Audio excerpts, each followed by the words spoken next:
은행나무에 반해 한국에 정착한 두 외국인 부부가 있습니다. 3.1운동과 제암리 학살 사건을 해외에 퍼뜨린 테일러 부부. 오늘의 지하철역은 독립문역. 4번 출구로 나가면 독립문과 서대문 형무소를 방문할 수 있으나 오늘은 딜쿠샤를 가기 위해 3번 출구로 나가겠습니다. 3번 출구 맞은편에 보이는 독립문. 알고 계실 수도 있지만 독립문은 일제로부터의 해방이 아닌 창과의 조공관계 폐지를 상징하는 문입니다. 다시 돌아와서 3번 출구로 나와 왼쪽으로 꺾어 직진하면 왼쪽에 골목으로 들어가는 계단이 있습니다. 꺾어서 들어가면 눈에 띄는 붉은 벽돌. 윤황산 자락 아래에서 은은하게 존재감을 드러내는 테일러 부부의 거주지 딜쿠샤입니다. 페르시아어로 기쁜 마음이라는 뜻을 가졌으며 광산사업가이자 AP 특파원이었던 미국인 앨버트 테일러와 연극배우이자 작가인 메리 테일러가 결혼해 살았던 곳이며 현재는 부부의 이야기를 담은 전시관으로 운영하고 있습니다. 현관에서는 가방 등 짐을 보관할 수 있으며 실내화를 신어야 입장할 수 있습니다. 딜쿠샤의 내부는 2층으로 이루어져 있으며 이곳은 테일러 부부가 실제로 거주했던 거실의 모습을 재현한 공간입니다. 1층 거실은 손님 맞이로 활용했다고 하네요. 방들은 고유 주제를 가지고 전시하고 있으며 1층 동쪽에 위치한 이 방에서는 테일러 부부의 결혼과 한국 생활을 주제로 전시하고 있습니다. 메리 테일러가 남편에게 결혼 선물로 받은 호박 목걸이. 이것은 그녀의 상징이 되었고 딜쿠샤와 테일러 부부의 삶을 담은 그녀의 자서전 또한 호박 목걸이란 이름으로 발간되기도 하였습니다. 자서전은 일제강점기의 조선의 모습을 묘사하고 있으며 그녀의 예술적인 면모 또한 돋보이는 책이기도 합니다. 지금 들어온 방은 그런 메리 테일러의 한국 생활을 담은 그림을 볼 수 있는 곳입니다. 금강산 관광 후 비경을 그림으로 담아냈고 그 시절 한국의 풍경을 수채화로 담아내기도 하였습니다. 2층으로 올라가면 나오는 또 다른 거실. 이곳은 테일러 부부가 여가 시간을 보내는 공간입니다. 오른쪽 방에서는 딜쿠샤가 복원되기까지의 과정을 전시해 놓았고 다사다난했던 딜쿠샤의 이야기를 들어볼 수 있었습니다. 2013년까지 거주했던 거주민들의 이야기와 그들과의 협상, 국가등록문화재로의 등록 과정을 볼 수 있습니다. 마지막으로 들어온 방은 남편 앨버트 테일러의 AP통신 활동을 기록해 놓았으며 그가 한국에서 남긴 최대 업적인 독립선언서를 해외로 밀반출하여 한국의 3.1운동을 세계에 알린 행보를 확인할 수 있습니다. 이후에도 제암리 학살 사건 등 일제의 수탈을 적극적으로 알리는 데 기여했으며 고요한 아침의 나라의 봄을 가져다주기 위해 큰 기여를 했던 두 외국인. 테일러 부부가 거주하며 항일운동을 널리 알린 이곳은 딜쿠샤입니다. 조선시대까지는 서양 외교의 중심지였으며 근현대에는 과외의 중심지가 되었고 이제는 추억으로 남아버린 이곳은 돈이문 박물관 마을입니다. 오늘 방문할 역은 서대문역. 서울역에서 지하철로 20분 소요되지만 서울역 인근에 있기에 오늘만큼은 버스를 추천합니다. 4번 출구에서 나와 쭉 직진하면 오늘의 관광지 돈이문 박물관 마을로 갈 수 있습니다. 제가 걷고 있는 이곳에 돈이문이 있어야 하지만 일제강점기 때 철도를 놓으려고 철거를 했다고 하네요. 돈이문터에서 횡단보도를 건너면 돈이문 박물관 마을 입구가 보입니다. 돈이문 박물관 마을은 광장을 중심으로 한옥예술 체험과 상설 전시를 운영하고 있으며 박물관 북측에서 운영하고 있는 한옥예술 체험관은 한옥마다 각기 다른 전통예술을 체험해볼 수 있는 공간입니다. 홈페이지에서 사전 예약할 수 있으며 여건에 따라 현장 예약도 진행한다고 하니 참고해주세요. 박물관의 동측에는 수많은 갈래의 골목이 있으며 서울의 근현대적인 공간을 재현한 다양한 전시 건물이 있습니다. 그중 인상 깊었던 몇 군데를 소개해보겠습니다. 첫 번째로 60, 80년대 영화관을 재현한 세문안극장. 저는 잘 모르지만 그 시절 방영했던 영화 포스터들과 영화를 담아놓은 필름들을 볼 수 있었습니다. 극장의 매점과 매표소까지 재현해 놓았으며 안에 들어가 볼 수도 있었습니다.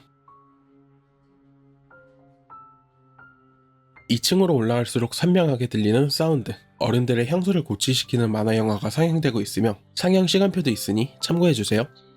세문안극장 바로 옆에는 컴퓨터 게임장과 만화방이 있습니다. 1층 게임장에서는 고전 게임을 직접 해볼 수 있으며 2층 만화방에서 볼 수 있는 고전 만화까지 제가 풍미해보지 못했던 그 시절의 풍류를 간접적으로나마 느껴볼 수 있었습니다.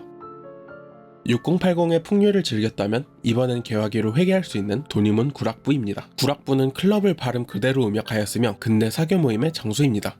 노래방 기계가 구비되어 있으며 2024년 현재에도 사교 모임까진 아니더라도 구락부의 분위기를 물씬 느낄 수 있습니다. 옆방에는 개화기 신여성들이 사용했던 신문물과 더불어 딜쿠샤의 주인인 앨버트 테일러의 동생 윌리엄 테일러의 수집품을 전시해 놓았고 2층은 근현대주점을 재현한 공간으로 보드게임, 영화 감상 등 다양한 체험을 할 수 있습니다. 마지막으로 방문할 곳은 분식집. 학교 앞 떡볶이를 팔 것 같은 비주얼을 하고 있으며 식사와 분식, 간식을 판매하고 있습니다. 철수와 영희까지 미디어로만 본 옛날 캐릭터들이 반가웠습니다. 저는 본식 국물 3종 세트를 주문했으며 총 12,500원이 나왔네요. 초록색 그릇과 도시락에 담겨있는 분식들이 저의 유년 시절 학교 앞 분식집의 향수를 자극했습니다.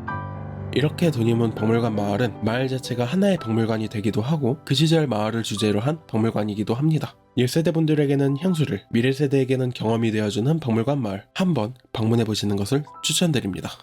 항상 읽겠다고 다짐하지만 쉽게 손에 잡히지 않는 책의 이야기를 들어보며 독서의 열기를 불어넣어주고 더워지는 날씨에 선선하게 실내에서 즐기는 송파책 박물관 이야기. 마지막으로 같이 방문해보면 좋은 곳까지. 오늘 도착한 역은 송파역, 서울역에서 50분, 잠실역 인근에 있습니다. 4번 출구에서 나와 롯데타워가 보이는 방향으로 쭉 직진하다가 수협은행에서 왼쪽으로, 다시 CU에서 한 번 더 꺾으면 송파책 박물관 입구가 보입니다.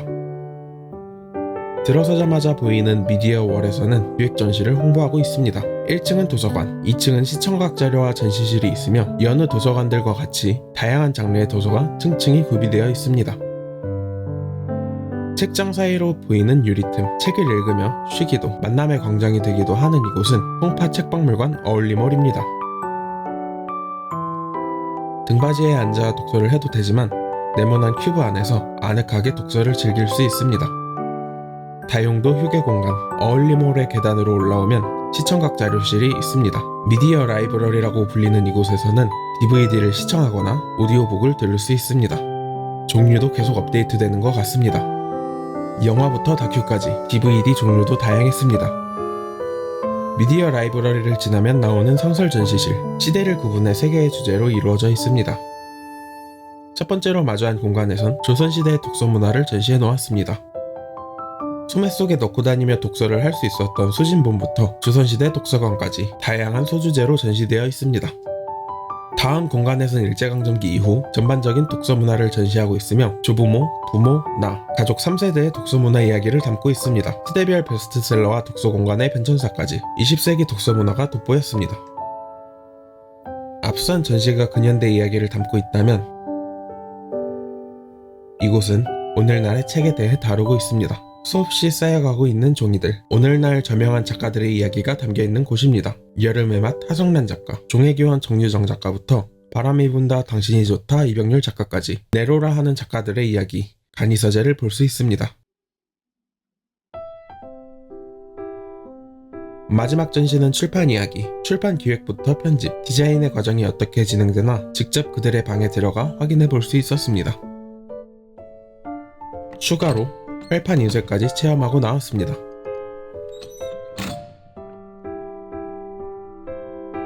기획 전시에서는 시즌마다 책과 관련된 이야기를 전시하고 있으며 현재는 인쇄를 주제로 전시하고 있습니다.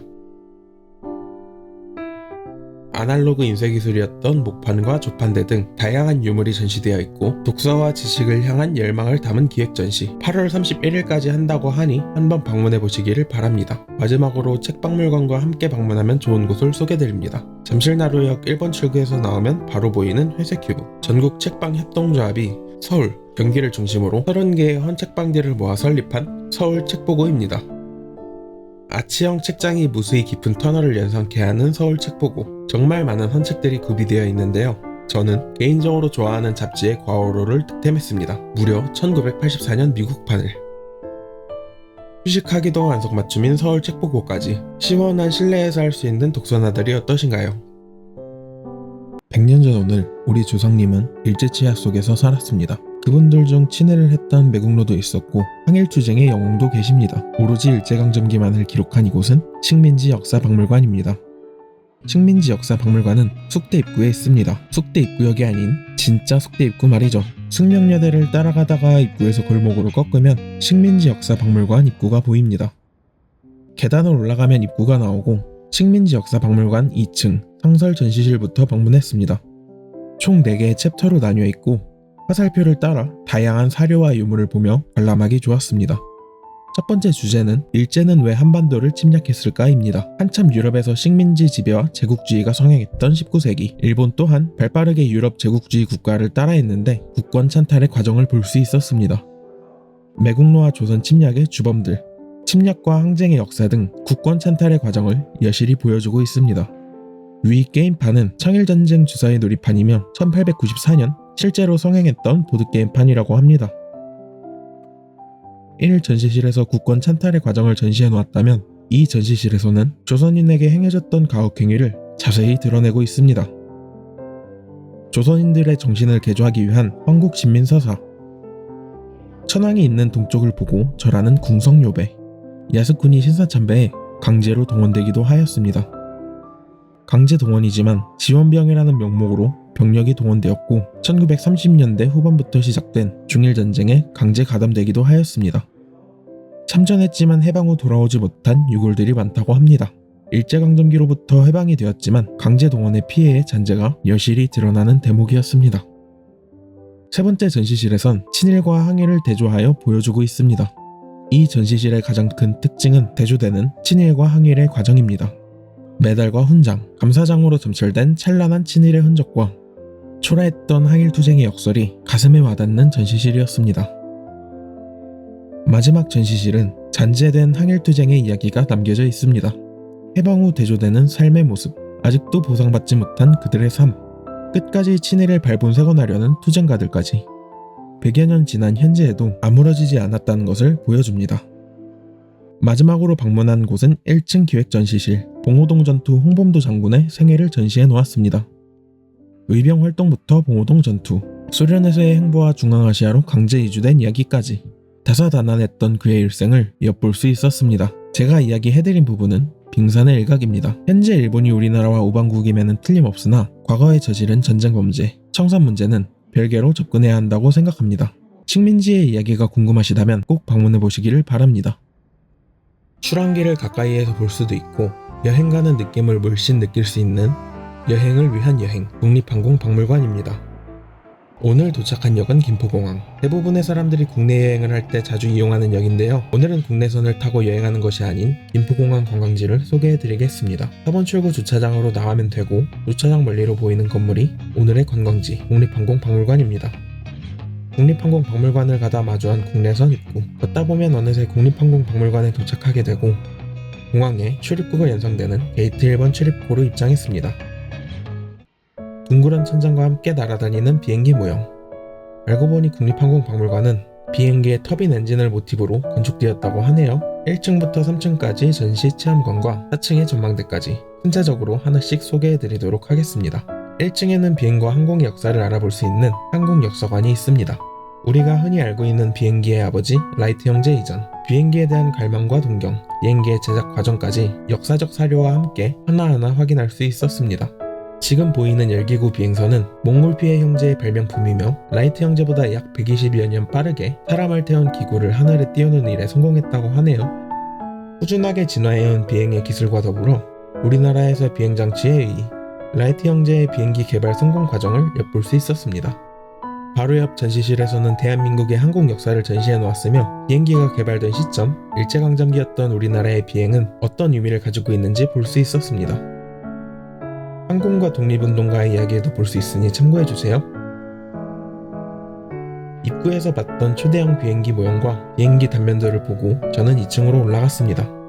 전시실의 출구에는 2층으로 올라갈 수 있는 통로가 있었고 운 좋으면 이렇게 떠나는 비행기도 미리 볼 수 있습니다.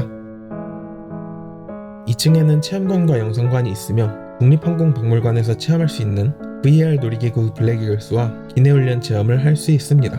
이외에도 조종 관제 체험과 어린이 공항 체험을 할 수 있으며 홈페이지에서 예약하실 수 있습니다. 바로 옆 실감 영상관에서는 스크린을 활용한 미디어 전시가 진행되고 있고 비행기의 역사, 재원을 상영하고 있었습니다. 실감 영상관에서 나와 항공 상록관으로 가면 셀프 체크인을 시작으로 출국 절차 과정을 밟아볼 수 있습니다.